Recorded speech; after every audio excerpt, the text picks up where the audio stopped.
Welcome to our segment on how to choose the best cancer therapy to treat individual tumors.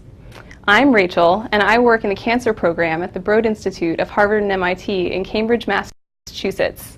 Today we're going to talk about lung cancer, which is a disease that can affect people who are both smokers and non-smokers. Our whole lesson today is going to focus on 3 patients whose details I have here. Patient number 1 is a female Asian non-smoker who's 46 years old. Patient number 2 is a female Caucasian non-smoker who's 54 years old. And patient number 3 is a male Caucasian former smoker who's 75 years old, who smoked 1 pack of cigarettes per day for 20 years until he quit when he was 55. All of these patients have recently been diagnosed with stage 3 lung cancer, but that doesn't mean that all of their tumors are exactly the same. Here are 3 pictures of each of their individual tumor cells, which have been stained so that you can see the nucleus in bluish purple and the outline of the cells, which is reddish pink. And I want you to determine what the similarities and differences are between each of the images, and also what you would want to know next in order to treat each individual patient. I'll give you a couple of minutes to do that with your class.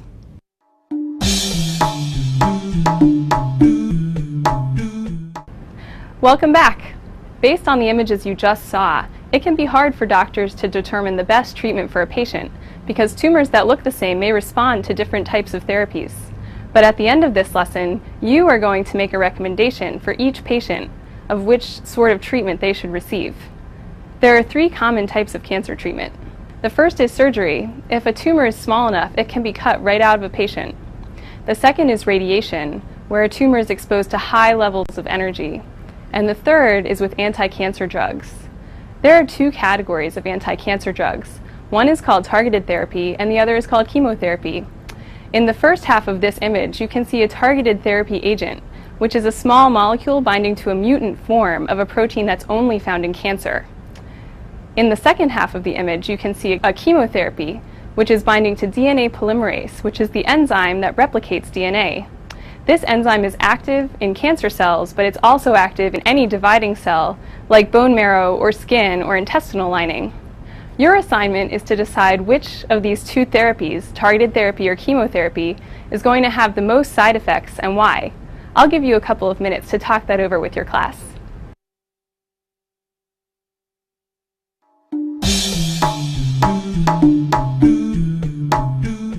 Welcome back. Hopefully you realized from your discussion that chemotherapy would have the most side effects of any of the therapies, because chemotherapy doesn't just target cancer cells, it targets any dividing cell. That can include bone marrow or skin or the intestinal lining, and that's why many patients who get chemotherapy have secondary infections, they lose their hair, and they also get very nauseous.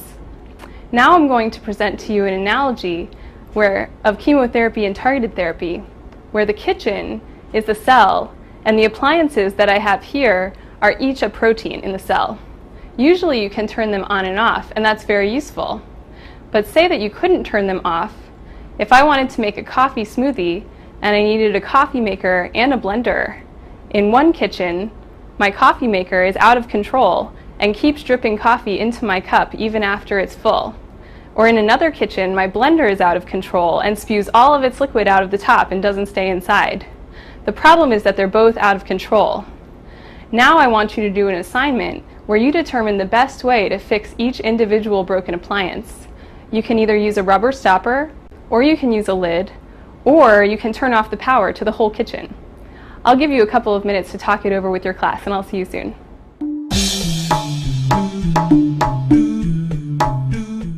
Welcome back.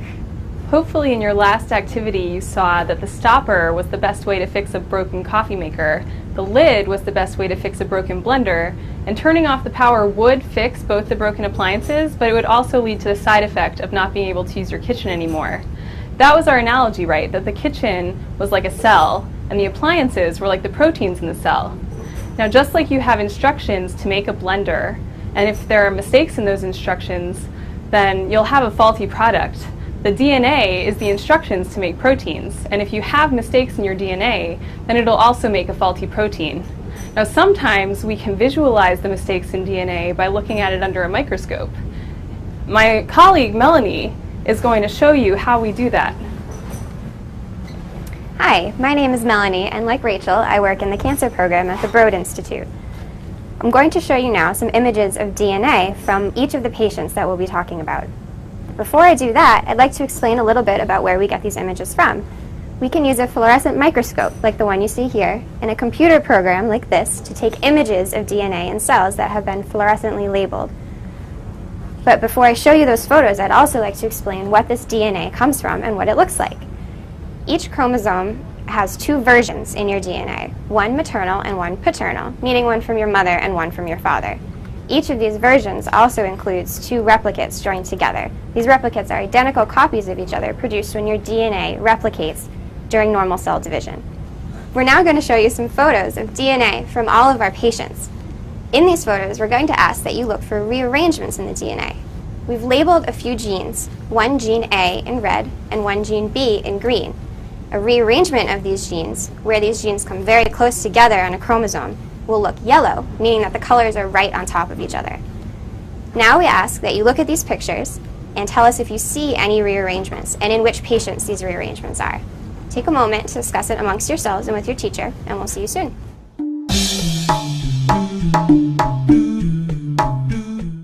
Welcome back. In our last exercise, you saw that patient number 2 is the patient with the genetic rearrangement. But not all cancers are caused by genomic events that are as large as a whole rearrangement. Some are much smaller, and a genetic mutation is caused by an individual base changing at the genetic level. Here's a diagram of the difference in size between a big rearrangement and a single base that's being mutated. Historically, scientists have had to run big experiments manually like this one, where they count each individual base as it's sequenced. But now we can use big robots like this one behind me, which colors each individual base, the A's, T's, C's, and G's, a different color, and then scientists can read out the colors in order and tell what the sequence of the DNA is. The DNA sequence is detected right here. The 4 colors, blue, red, green, and yellow, can be ordered by scientists so that the DNA sequence can be determined. This is an older version of the machine, but now we're going to take you into a lab where newer sequencers are actually running and reading people's DNA sequence right now. Now I'm going to show you one of those chromatograms, the ordering of the different colors that corresponds to the DNA of the patient, right here. Each color represents one base from the patient's DNA. Your assignment is going to be to look at 2 genes that are commonly mutated in lung cancer patients, EGFR and KRAS, and to evaluate the chromatograms from each patient's DNA for each of those genes. I'm going to give you a couple of minutes now to talk to your classmates and your teachers and determine which genes have mutations in which patients.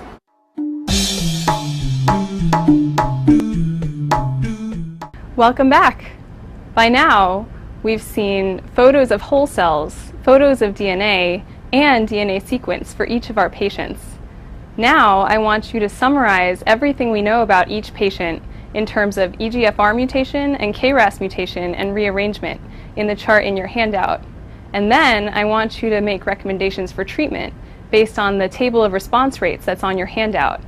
Now, in the response rates chart, each percentage refers to the number of patients who had a positive response on that anti-cancer drug. I'll give you a couple of minutes to work on that with your class.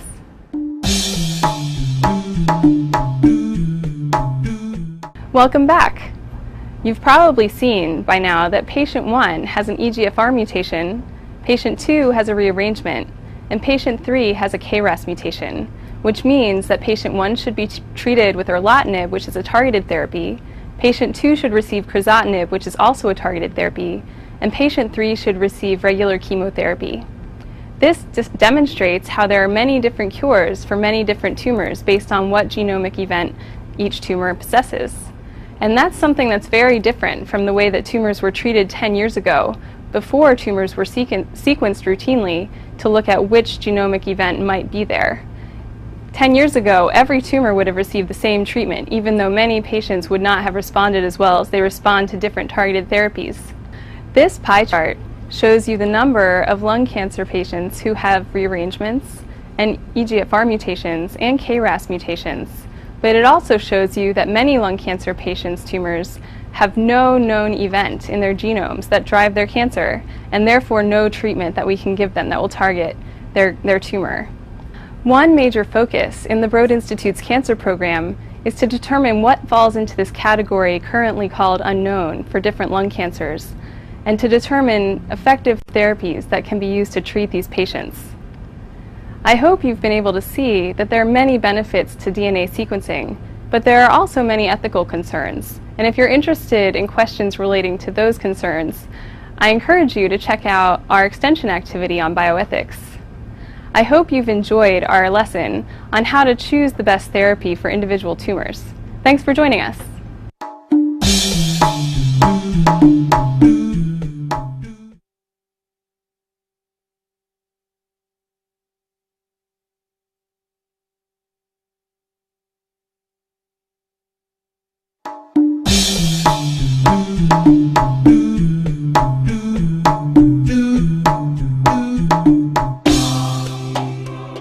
Hi, thank you for considering using our lesson from the Broad Institute Cancer Program on choosing the right treatments for different kinds of tumors. The learning objectives for these lessons are to evaluate a series of pieces of data from tumors from 3 patients. There will be pictures of the cells, pictures of chromosomes within the cells, and also DNA sequences from 2 different genes in those cells. The objective will be that the students will evaluate these data to determine which of a series of treatments would be the best treatment for each different kind of cancer. The prerequisite knowledge is minimal. It is helpful if the students know that DNA is the genetic material and that mutations are changes in the DNA, and that there can be both single nucleotide changes and also large-scale changes such as translocations and inversions. It's also helpful if the students know that DNA is transcribed into RNA and translated into protein. The only necessary supplies are the handouts and the slides provided with the lesson. The lesson is a series of 7 segments. In the first segment, the 3 patients are introduced to the students as characteristics in terms of whether they're male or female, and their age, and whether they're smokers or non-smokers. At the end of the first segment, the activity is that the students receive images of cells from the tumors of these 3 patients, and they are asked to determine similarities and differences between those pictures of cells. They're also asked what would they want to know next about those patients in order to make a recommendation for a treatment.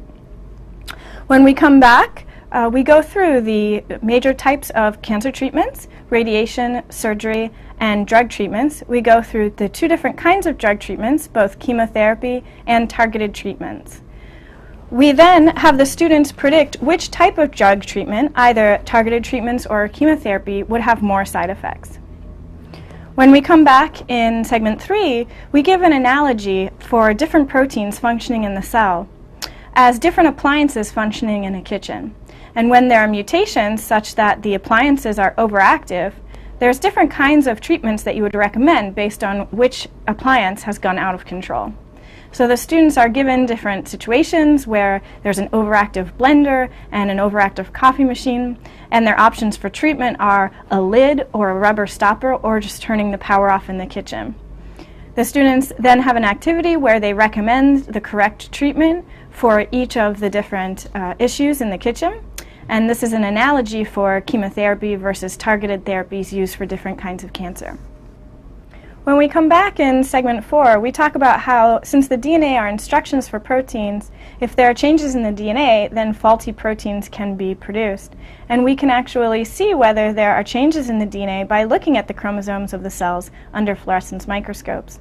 The students see an example of such a microscope, and then they're given images of the chromosomes in tumors from the 3 patients.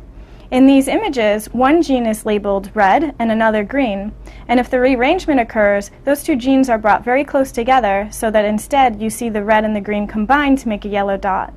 Thus, the students are asked to analyze these images to determine whether there has been a rearrangement in the chromosomes or not. When we come back in segment 5, we reveal that patient 2 had a rearrangement, whereas patients 1 and 3 didn't.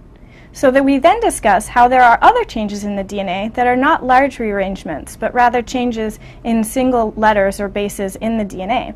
And we talk about how these changes can be detected using DNA sequencing.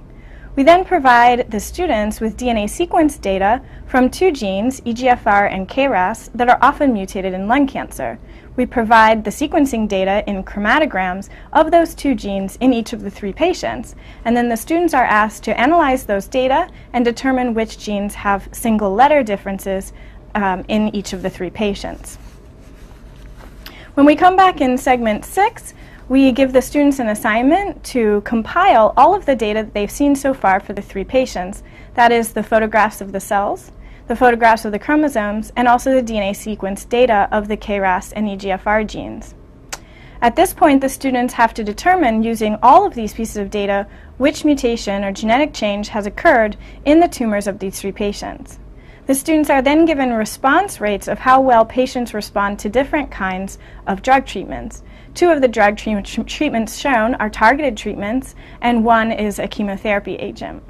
The students are then asked to make recommendations of which treatment should be used with which patient based on the genetic changes that have occurred in their cells and the response rates in the chart. Finally, when we come back in segment 7, we reveal which treatment is the best fit for each of the patients based on the genetic makeup of their tumors. And we talk about how this lesson has demonstrated the principle that instead of there being one cure for cancer, there are many different kinds of treatments, each of which may be best for a different kind of tumor. We then talk about how DNA sequencing technology allows us to sequence the DNA in the tumors of these patients so that we can then determine which treatment may be best for them. Although there are benefits to being able to DNA sequence the DNA from these tumors, there are also ethical considerations to having DNA sequence of different people. And so we then offer the students the option of doing an extension activity on the bioethical considerations of having the information in your genome. And that's the end of our lesson. We hope you enjoy using it, and thank you for joining us.